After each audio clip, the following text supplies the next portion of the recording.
here the presenters able to discuss, categorize the 21st century skills. So it is much better to categorize them of the following skills, although we all know that the 21st century skills are the skills that we really need right now.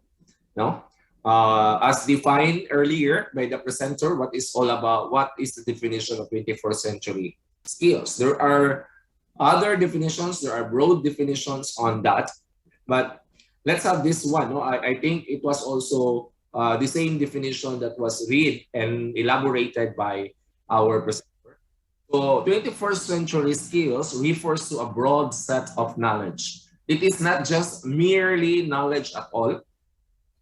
If you try to recall in other professional education subjects that you had, especially in facilitating learning-centered learning-centered approach, no? Marami nga na yung subject. In dealing with the teaching and learning process, we have this important part that every learner should acquire: the knowledge, the skills, and attitude.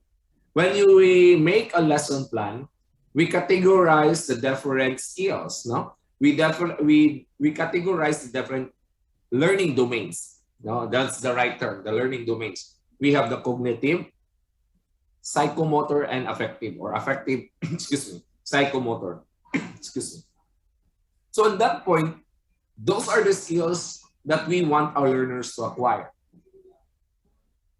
In the 21st century, skills, it refers to a broad set of knowledge, skills, works, habits, and character traits that are deemed necessary in coping with today's world and even in the future careers and workplace. That is why if you try to remember your teachers, your elementary teacher, your high school teacher, they focus on the three domains: the knowledge, affective, and the psychomotor. But the other skills of the 21st century were not incorporated on that domain. So that is why it is a very demanded na skills karon ang 21st century skills. That is why we need to integrate the 21st century skills right now in the academy, in the four corner of the classroom, if we are having the four corner of the classroom physically, or in the online distance learning, or whatever is the modality. That should be incorporated aside from the knowledge, skills, and attitude. No? Knowledge, skills, knowledge refers to the cognitive. Skills refers to psychomotor. Attitude refers to affective. Mao man na siya, di ba, ang tulo? But in the 21st century, try to internalize the differences of the basic KSA, knowledge, skills, attitude, or cognitive, affective, and psychomotor to the definition of the 21st century skills. I think we need to change the domain, no? Or not, if not to change, to improve or innovate and incorporate or integrate the other skills which incorporates the definition or the description of 21st century skills, because it includes works. What else? I need to make an emphasis on this. Works, habits, character traits, okay? No? That are deemed necessary in coping today's world. That is why the categories being discussed earlier are the three. The learning skills, which includes the 4 C's. So dapat we can now categorize. The first skill is the learning skills, which includes the 4 C's: critical thinking, creative thinking, collaboration, and of course, communication. That's the learning skills. The second skills is the literacy skills, which includes media, information, and technology. Earlier, nasagol ang katong social and life and career skills. The life and career skills is another category, no? Aside from the literacy skills that we were talking earlier, media, information, and technology. The third skills category of the 21st century is the life and career skills, which try to observe, which was not really incorporated in the traditional teaching and learning process. We are not always talking about the reality of life. Dapat our learning should always have the transfer learning approach, which can be integrated, which can be incorporated with the lifelong learning approach, so that we can cope in today's world. No? Kinahanglan na to na ma-apply atong learning, ma-transfer learning sa real life. Because our learning is always based on the templated one, which is we need to pass, we need to get a passing score, we need to have line of 8 grades, line of 9 with honors, high honors, first honors, second honor. That was our mindset before as a student, and as our teachers also doing that kind of approach. But we need to change, or we need to have that kind of shift, the paradigm shift of education system right now, that learning should not always rely on passing, getting a passing score, a high score, a recognition, it's a competition. No, it should be an application of learning to real life, so that we can cope on today's world demand. Why there are a lot of students and why there are a lot of individuals in this community, in this society, committing suicide? Why are other students or individuals are afraid of socializing, communicating? Why people or some individuals are not good in communication? Because we always have that kind of setup in our education, which focus on have that kind of mindset that learning in the classroom should have a passing score. It should be a textbook driven. All the text in the textbook should be given by the teacher. The teacher is the one who gives the information. Students are not allowed to talk when they are not asked to talk. No? Students should work independently, because in the near future you could not survive the real battle of life if you could not work with your own. But in this case, no, the force is critical thinking, creative thinking, collaboration, and communication is the new approach of learning. That is why it is called learning skills. The second skills today, in the advent of technology, second category of skills is the literacy skills, which we need to have a literacy when it comes to technology. We cannot really deny the fact that because of the advent of technology, everyone is now using. The demand of technology is very high. If you want to become a teacher, you should be technologically inclined teacher. Although there are some students, learners who are very, what we call digital natives already. And the utilization of media. No, that's the other demand of the teaching and learning process today. We should not always rely and adhere to the traditional media and traditional technology that we are using. But I am not saying that those media and technology are no longer useful before or today. No? Ang ikatulong na category, which is the life and career skills, which we need also to prepare, which we need our learners also to develop. So as a teacher, we are challenged. Again, as a future educators, you as a future educators, you are being challenged to incorporate always in your discussion, in your teaching and learning process, the three categories of 21st century skills. The learning skills, which is deemed necessary in the academy. The second one, the literacy skills, which is also in relation to the academic world. The third one is the life and career skills, which includes the following: flexibility, adaptability, what else? We have leadership, initiative, and the rest. No, I could not enumerate all. I think the life skills and the social skills is part of that. No, I think that skills is much important, no, today, which sometimes this was not acknowledged accordingly with some of our teachers today, na nakaligtaan nila na isama ito, i-integrate ito sa mga paksa o sa mga talakayan nila, na para maging handa ang mga mag-aaral sa darating na mga panahon. No, that is why with today's world and for the future careers, and in our workplace. Have you observed that our graduates like right now are not equipped of these 21st century skills? Have you tried to have a mock interview in your senior high school when you finish your senior high school? I think our institution, St. Michael College of Caraga, always conduct an exit interview, and they also have this setup of a mock interview. You will be also introduced that one, no? If you will be able to finish your degree, before you finish your degree, there is what we call a mock interview. So this is also in preparation for you to find your own workplace and to establish your own career. Definitely, you want to become a teacher, but before you would become a public school teacher, a private school teacher, there are a series of interviews for that kind of job. So probably you will be asked by your interviewer.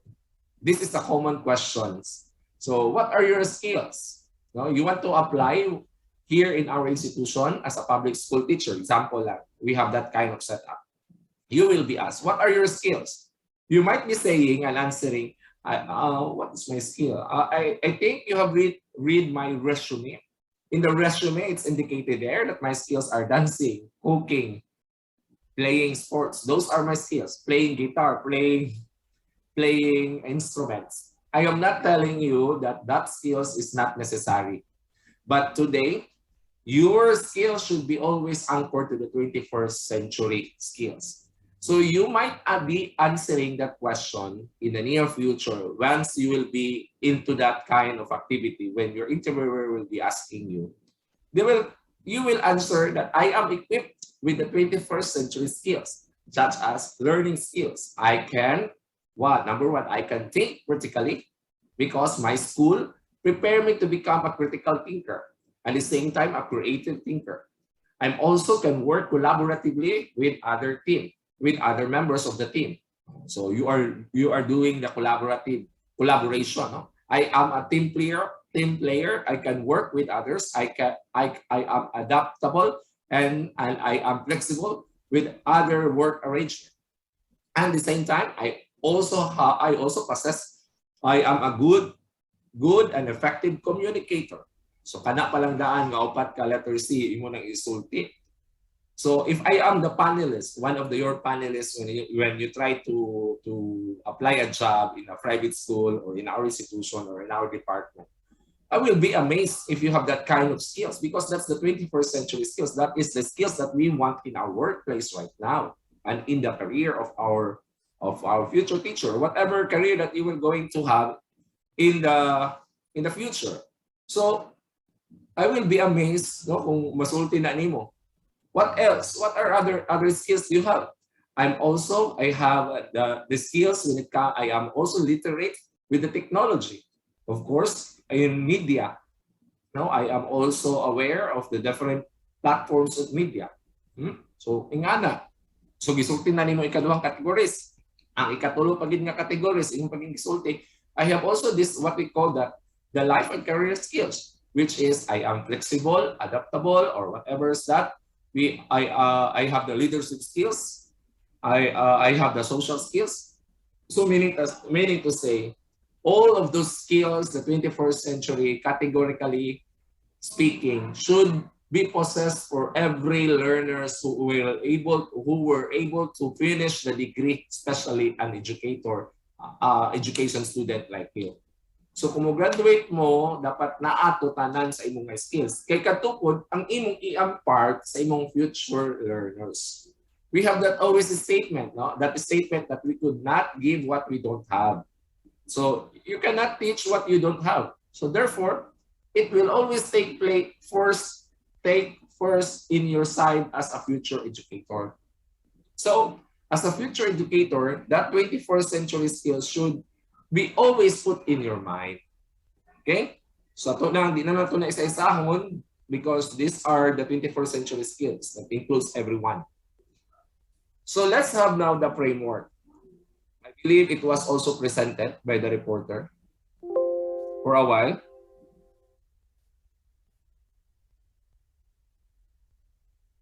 I will be sharing to you a picture I hope that you can still see it from your side right now.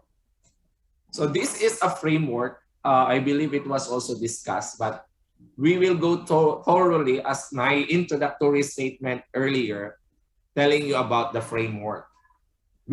By this framework suggested by partnership from the Partnership for 21st Century Skills, www.21stcenturyskills.org, that is our source.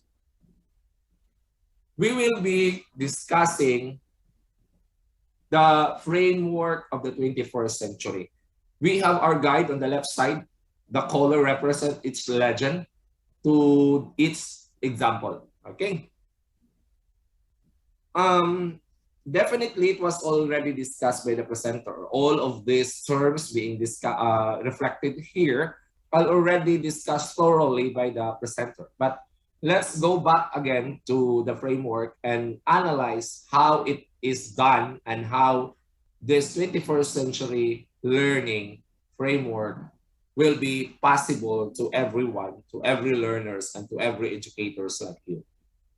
So, if you will become a future educators, but before that, you will become a practice teacher in your 4th year level, no? Next school year, you will be preparing to become a pre-service teacher or a practice teacher, no? It will start definitely for SEM pa lang, you have the immersion.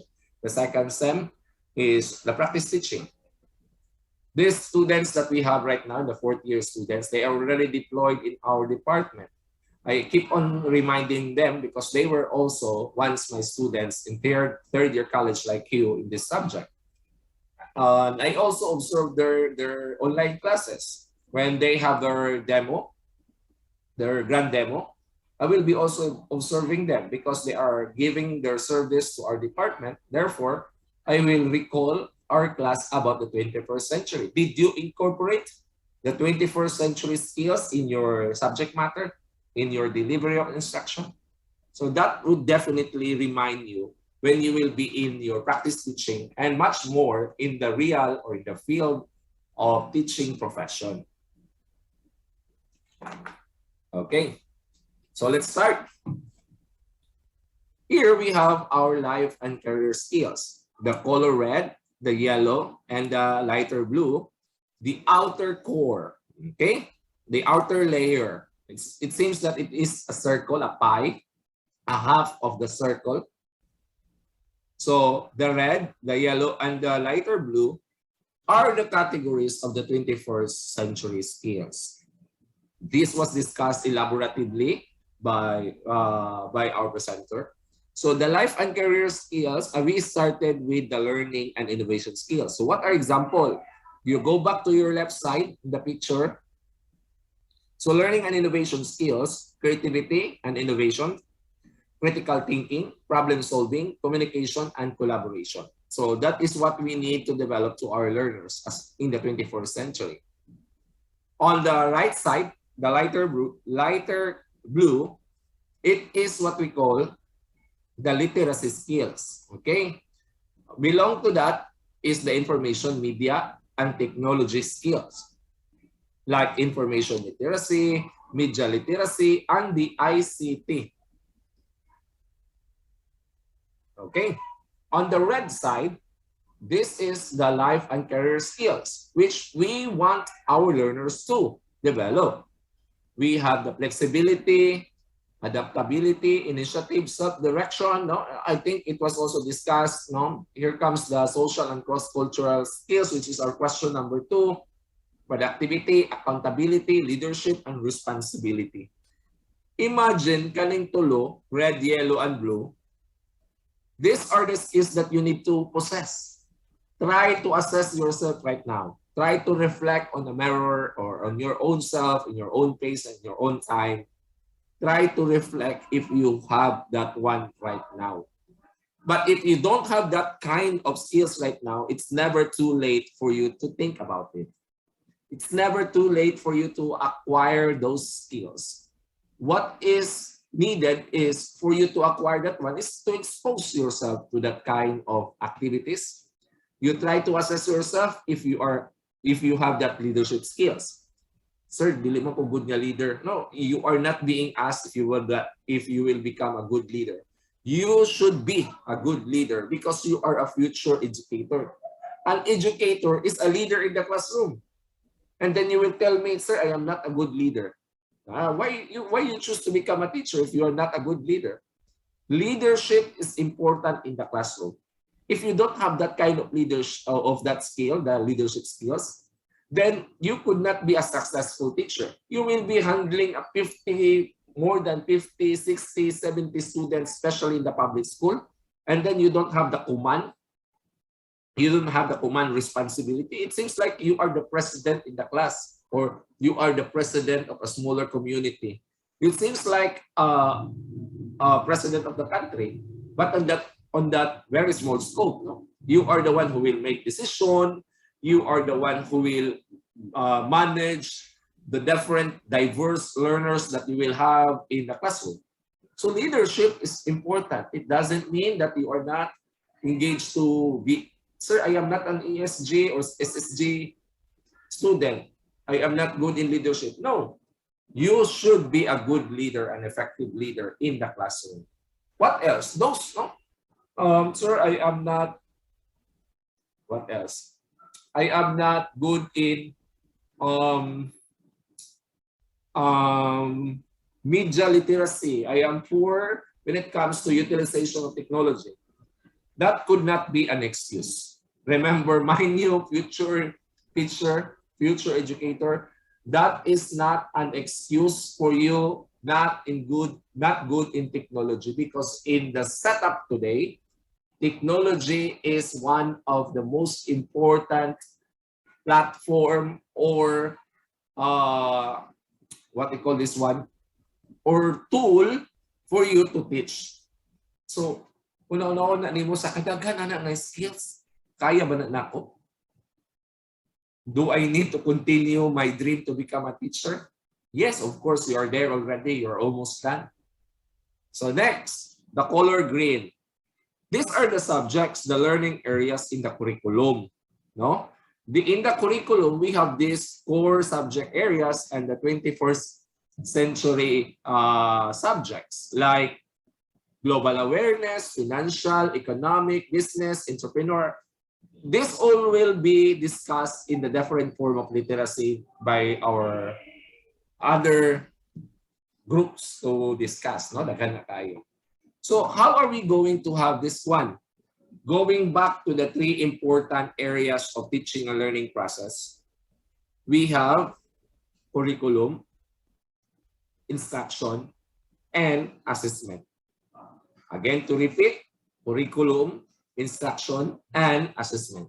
Okay? So, try to look at on the bottom side, bottom circle curve, we have here students, standards and assessments, curriculum instruction, professional development, and learning environments. Okay, let's focus first on the standards and assessments. Our regulatory body of the education agency, like the DepEd, TESDA, and DepEd, TESDA, and SHED, have the standards. They give the, for example, DepEd, there is what we call curriculum guide.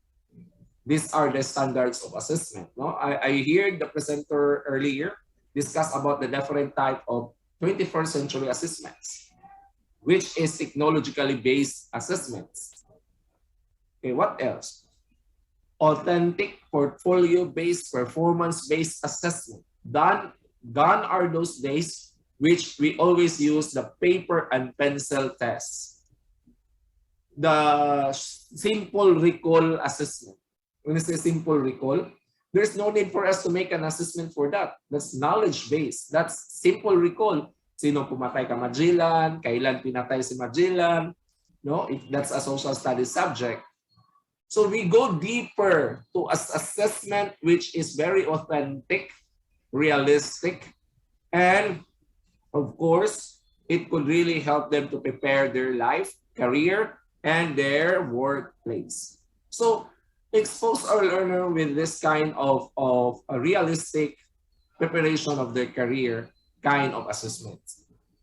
Assessment that was at paper and pencil. I am also thinking about that one. That is also part of the assessment. That's what we call formative. But summative should be a performance-based, outcome-based, authentic, portfolio-based. The portfolio is not just a compilation, like a project-based learning. Project. It's not the project, the literal project that we are doing in the classroom. Okay. So assessment. There are different. Why do we need to conduct assessment in the class? There are 3 types of assessments. Assessment for learning, assessment of learning, assessment to learning. Again, assessment for learning, of learning, as learning. Okay? As for or of. As for or of. You can research on that. No, the purpose of conducting an assessment because number 1, to assess the level of competency acquired by our learners. Why we conduct assessment? This is to identify the competency acquired by our learners. Second, assessment can be used as a reference for our strategy, pedagogy of teaching so that we can improve. Ay, gamay kuha ang mga bata aning na competency. So, something is wrong with my teaching strategies. So, kung feedback yun na sa imo, ayaw kalipay kung daghan na bagsak. There are some instructors or teachers who would be glad seeing his or her students failing. Yes, bright, hindi ay ko kay wag yun naka 100, wag yun nakapasa nasing isa. You should not be happy on that. I think you have experienced and encountered of such kind of teacher who is very happy when seeing his student or her students failed and nobody passed the assessment. That should be a teacher factor at all. Why? Probably the questions are not properly made. The questions are not, or that assessment is not authentic. Simple recall. No? So number 3 use of assessment is, of course, to make the progress of the students. That is why we give them the student progress. Or do we need to proceed to the next topic or to next competency for us to continue because most of the students able to get a passing score or they will able to get that required competency.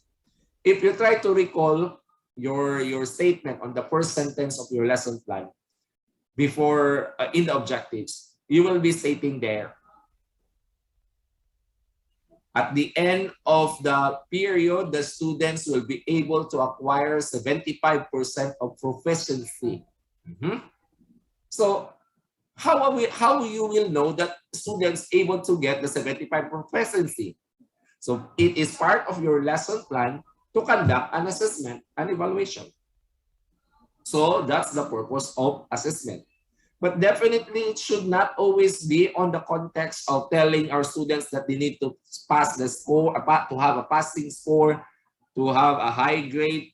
But what is more important is the acquired competency out of the lesson being delivered by the teacher. That's the purpose of assessment.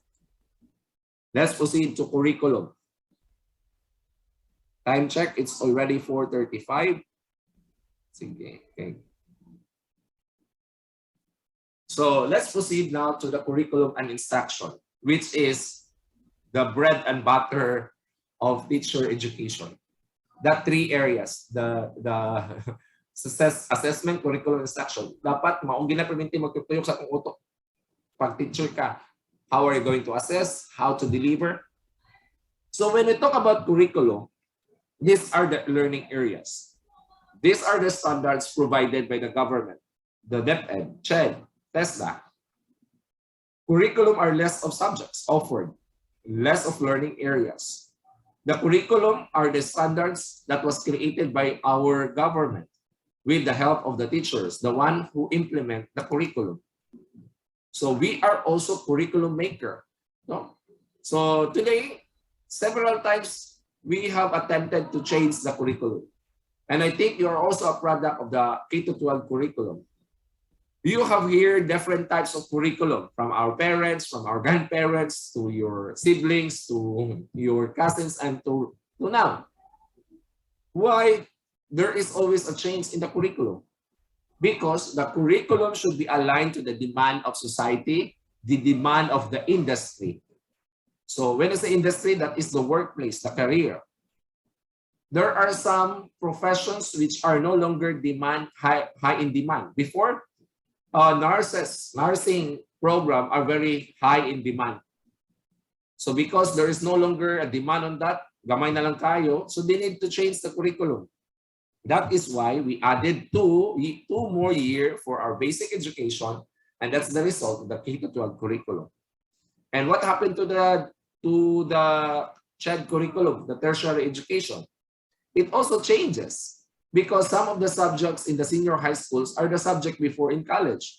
Have you observed that there are some subjects now that you have are your minor subject or general education curriculum subjects or JAC subjects are fewer compared to the previous curriculum in college because some of those minor subjects were already offered in the senior high school years of yours.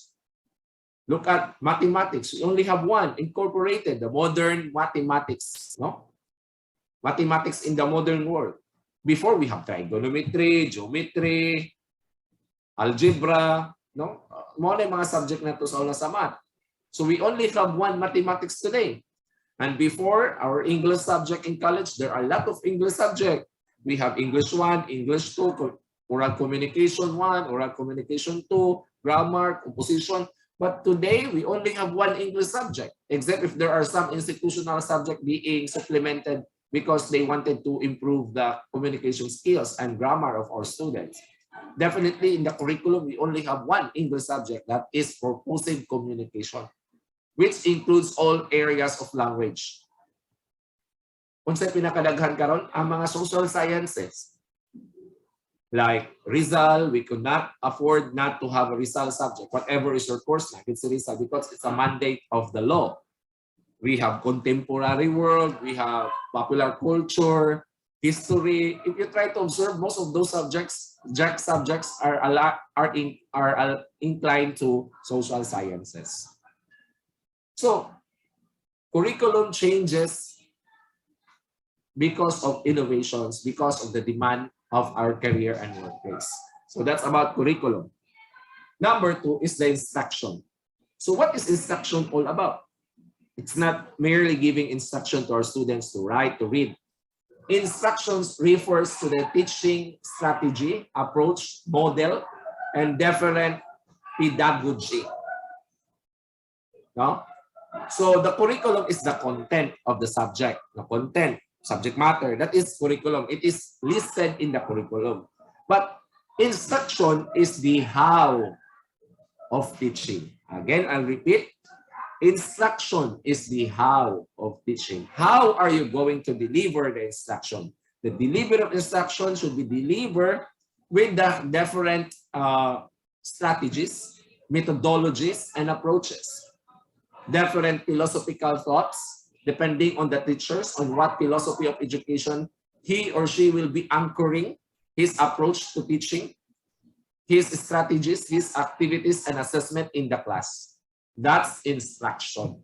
Again, to repeat, there are 3 in assessment, which is being used for the different purposes. Diba?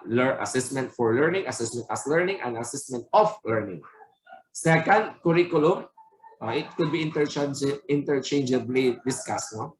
The curriculum refers to the content, subject areas, subject matters, the list of subjects, which was also promulgated by the regulatory body of the Education Department, CHED and TESDA. The instruction, again, it's the how of teaching. How are you going to deliver? It's the strategy. Okay? We are almost done with this, no? This outer layer are the ways on how to achieve. If we, kanang sa ubos, kaning standards, assessment, curriculum, prof dev, learning environments, this is charged to the teacher in order for the learners acquire these different subcategories or categories of 21st century skills. So it's the role of the government, the role of the schools to intensify these following areas: standards and assessment, curriculum instruction, professional development, and learning environments, so that our students able to achieve and attain or reach the different learning skills, life skills, and literacy skills. Kaning tulo ka buot ka categories. Okay, going back to professional development. I heard also from the reporter, the presenter earlier, that learning is a lifelong process. It doesn't mean that you're already done with your degree, BS Ed, BEd, you are done already of learning process. It doesn't mean that you already passed the license or examination for teachers or the LET. You're already done with the learning process. Today, let me remind you that once your license, once you get your license, it doesn't mean it's for the lifetime. The license has its own expiration date. The expiration covers only 3 years. When you have your license, you need to what you call this one? Renew your license after 3 years. And there is already a law. There is already a law saying that a teacher or any profession should undergo continuing professional development. That's what we call the CPD law. The CPD law requires every professional, such as teacher, doctors, engineers, and other professions, to develop professionally, to have a professional growth. What does it mean? You need to what? To pursue your postgraduate studies, your graduate studies, your master's degree, and doctorate degree. Because you could not, there comes a time, the necessary requirement only when you teach in basic education, elementary, high school, is only a licensed teacher. But there will be some time it will come that all college, and it is already required that all college teachers, instructors should have a master's degree before they can teach in the college level. But definitely because of the necessity of teachers, instructors, not all instructors in the different universities and colleges, state universities or private institutions, private schools, they could have that kind of set of teachers which are not master's degree. But definitely if you will undergo accreditation, you need to have 100% of your rosters, of your professional teachers, of your list of teachers to become a master's degree holder. Here in SMCC, I think 80 to 90% of our college instructors are already master's degree.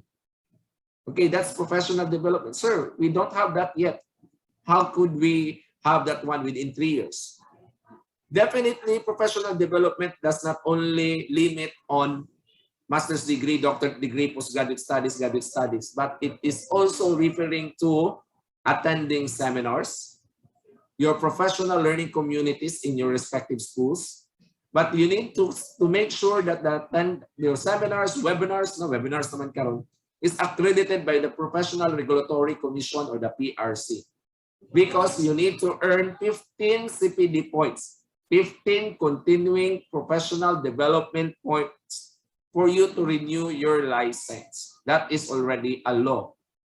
So that was already promulgated, implemented 3 years ago. But there are some excuses because they could not attend some seminars. So what they did do is they let the teacher or the professional promise so the next time that they were going to renew, they really need to present a certificate which bearing the 15 CPD points and accredited by the Professional Regulatory Commission of the PRC. So professional development does not only limit on postgraduate and graduate schools, graduate studies. It is also involved webinars, seminars. No?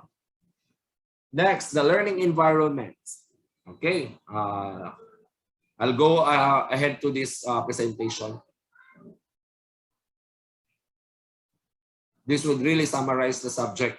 So that is why I give a lot of input to this because this is very important. No, I will not go further on the details of the discussion of the presenter because I think they were able to elaborate clearly the discussion on those things.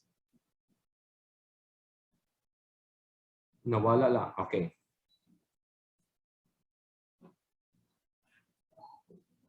This one. The learning environments, no? In the 21st century, set up, the learning environment should be adaptive to technology-based learning environment, no? Support professional learning communities, or this one, the PLC, that enables our educators, our teachers collaborate, no? Enable students to learn in relevant, the real world 21st century context. That is why do not be shocked and that your activities are research driven. Why? Because it's indicated here that in the 21st century, it should be a real 24th century context through project-based, other applied work like the research-driven activities. Okay? Okay, because it's almost time, I will be sharing na lang this one, and let's go to our activity in the LMS, which will help you answer your task, I think it's written task.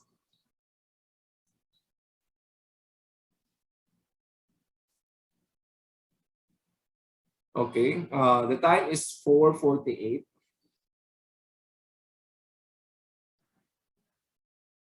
Allow me to share this task. I know that you have that already. You first download the document so that it will serve, no, from time to time you can review the document about our task. It is a research-driven activity. It is all about and research abstract analysis through research through a reflection paper. It seems like a little research paper.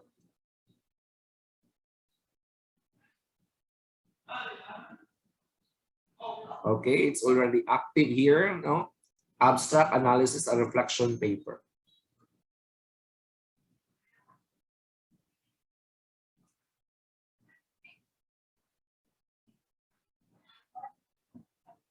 Where is that?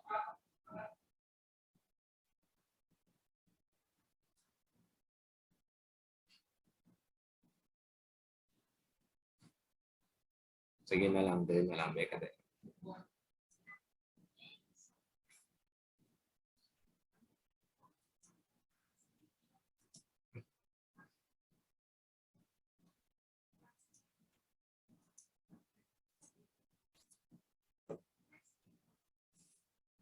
Okay, so you read the instruction carefully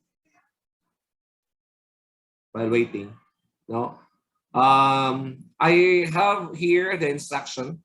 There is an attached file for this activity. You just click and download that one, and this will be the file that you need also to analyze carefully and be guided with the criteria. So every activity should have what we call the rubrics or the criteria. So what you're going to do, read the instruction, you will be guided with this criteria. So what are you going to do? You go back to the LMS instruction, read the abstract and make a 200-word, at least 200-word reflection or a reaction paper. So here is the abstract. An abstract is less than 200 words or less than 100 word. An abstract is a summary of the research study. You might be making this one after you are done already with your presentation of your research in the panelists, and it was already approved. Your manuscript is being approved, and part of the research paper is the abstract paper. So an abstract is a summary, synopsis, a summary of the research study that you have conducted. So what is the content of the abstract? Almost 100, less than 100 or 100 words, not more or less 100 words. No? which give you the summary of your research study that you have conducted.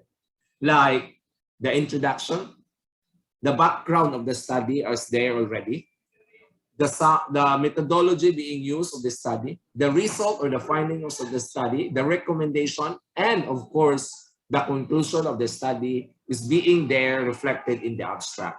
So if I am reading the abstract, I can have an idea already of the study, of what is all the study all about. But if I will read the entire manuscript, I could go deeper on the understanding of the research. So by reading the abstract, I have already the overview of the idea of what is all about the study. So let's have the abstract analysis. Okay. For you to have a good grade for this, you should have the following. A well-constructed essay, but it's not an ordinary essay that we are used to have. It is a research paper, a little research paper, a research-based driven activity. A well-structured essay based on the assigned relevant literature. So what is the topic or text?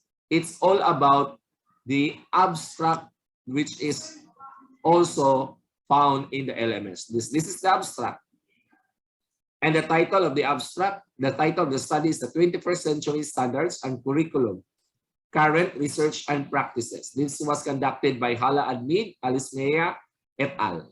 So the content, the focus of the research is all about 21st century standards and curriculum, current research and practice. So going back, you will make a well-structured essay, but there is a format.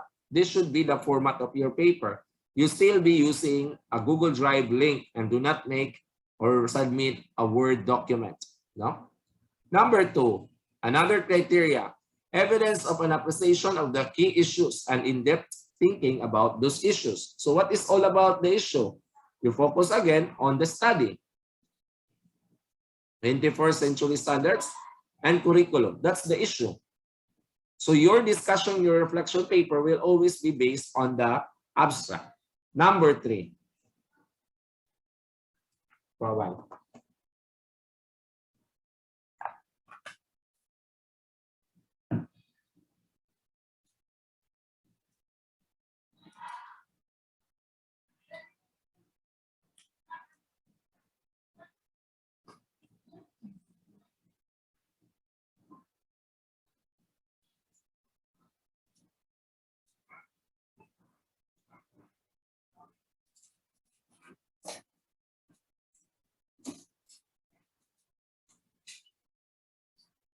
Okay, going back. For number 3, develop your own personal perspective. When we talk about personal perspective, this is your own, diba? Own reflection, insights. That is why if you try to look up in a mirror, when you face in a mirror, of course, the reflection to be reflected in the mirror, if you're in front of the mirror, is yourself. It's never the face of your classmates. It's never the face of other individual. Therefore, personal perspective, personal reflection, it is always coming from yours. It is not just a copy-paste from Google. But although you will be using Google search engine as part of your reflection, as part of your literature, okay? So you need to have your own personal perspectives and insight by citing specific or concrete example situation, which should be supported by readings or literature, like in the study of Bates, according to the result of the study of Bates, stated that, so your personal perspective will always be based on the, you discuss, you have your personal sides. You look into a literature which will support your perspective. That's literature writing. No? It is not only merely copy and paste of a literature. It is all about discussing your personal perspective, but it is always supported with literature. So that is the time you know how to make an insight in-text citation. I believe you are very, very exposed to this because you're making literature in your first semester in your research. That is why you are being taught on how to make an in-text citation by our Learning Resource Center librarians. They are being in charge to that. they are going to teach you on how to make an in-text citation. You have that one also in your English subject. Okay. Number 4, you will be using accurate references and grammatical structures. Grammar is still being significant in making a reflection. The number 5 criteria, the manuscript should have at least 2 pages because you have literature here. 1.5 spaces para dili kay sakit sa mata, and the font size is 12. And the font style is calibre. So these are the guidelines or the criteria for you to obtain a good grades for that. But here is the actual format. This should be how your reflection paper looks like. There is what we call a format on this. Okay, you just write the title, abstract analysis. You just copy this one, analysis, wrong spelling. Okay, you just edit that one, analysis. Okay, on the 21st century education, 21st century studies curriculum, and you start with part 1. So your paper, your reflection paper should indicate the following parts of the reflection paper.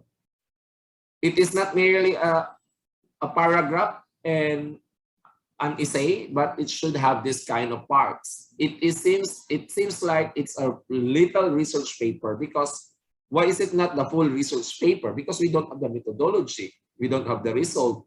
Just to prepare yourself to this kind of a research-driven activity.